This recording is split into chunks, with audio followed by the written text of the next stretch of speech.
નમસ્કાર, આપ જોઈ રહ્યા છો જેકેએસ ન્યૂઝ ગુજરાતી. વાત કરું ચૂડામાં ચોમાસાની શરૂઆત સાથે તંત્ર સામે અનેક પ્રશ્નો ઊભા થયા છે. ચૂડા શહેર પાસે પસાર થતી વાસણ નદીના તટ પર ગયા વર્ષે પૂર સંરક્ષણ દિવાલ તૂટવાની ઘટના બની હતી. ચોમાસાની શરૂઆતથી જ ચૂડાના વાસણ નદી પર આવેલા ડેમ ઓવરફ્લો થતા નદી તટ પર વસવાટ કરતા મફતિયાપરાના વિસ્તારો પાણીમાં ગરકાવ થઈ ગયા હતા. ત્યારે ગત ચોમાસામાં મફતિયાપરા વિસ્તાર પાસે સંરક્ષણ દિવાલ તૂટી ગઈ હતી. તે સંરક્ષણ દિવાલ તૂટવાનો ઘણો સમય વીતી ગયા છતાં દિવાલનું નવીનીકરણ કે સમારકામ કરવામાં આવ્યું નથી, જેના અભાવે ચોમાસામાં વાસણ નદીનું પાણી મફતિયાપરા વિસ્તારમાં ઘૂસી જવાની ભીતિ સેવાઈ રહી છે. ત્યારે સ્થાનિક રહીશોમાં પાણી ઘૂસી જવાનો ડર સતાવી રહ્યો છે. વાસણ ડેમ ઓવરફ્લો થયો છે અને નદી કિનારે સંરક્ષણ દિવાલ નહીં હોવાથી ગમે તે ઘડીએ પાણી ઘરોમાં ઘૂસી જવાની ભીતિ સેવાઈ રહી છે. ત્યારે આ અંગે તાત્કાલિક અસરથી સંરક્ષણ દિવાલ બનાવી તેવી લોક માંગ ઉઠવા પામી છે. જેકેએસ ન્યૂઝ ગુજરાતી સાથે ભરતસિંહ પરમાર, સુરેન્દ્રનગર. हेलो, मारू नाम नीताबेन છે.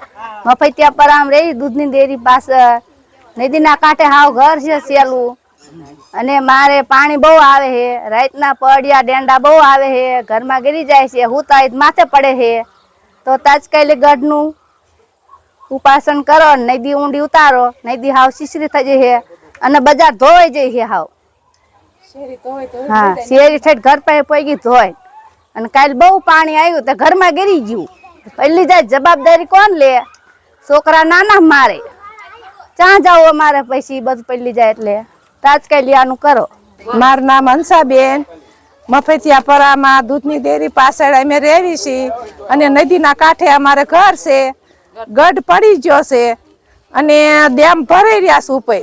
એટલે અમારે મફતિયાપરા વાળાને પાણીની એટલી બીક છે. છોકરા નાના નાના ગઢે વિયા જાય, ગઢ હાવ પડી ગયો, ગઢે ના છોકરા વિયા જાય. અમારે બીક જીવ જંત યારું પડ્યા બધું અમારે ઘરમાં ગીરી જાય ઠીક. એટલે અમારે અત્યારે બીકનો પારે નથી. તો ગઢ સણવાની તમે વ્યવસ્થા કરો. તાતમાસુ માથે આવે છે ને ડેમ ભરાઈ રહ્યા છે, સલકાઈ ગયા ડેમ. એટલે અમારે દૂધની ડેરી પાસે કેટલી બીક લાગે અમારે મફતિયાપરા વાળાને, બહુ જોખમ અમારે. હું જર્મદિયા સુરેશ, ચૂડાનો રહેવાસી છું. મફતિયાપરામાં ગઢ પડી ગયો છે, 12 મહિના થયા, હજુ કોઈ એક્શન લેવામાં આવ્યું નથી. મામલતદારથી પણ અહીંયા આવ્યા હતા અને આ ગઢ પડી ગયો છે. વાસણ ડેમ ઓવરફ્લો થઈ જાય એવું છે.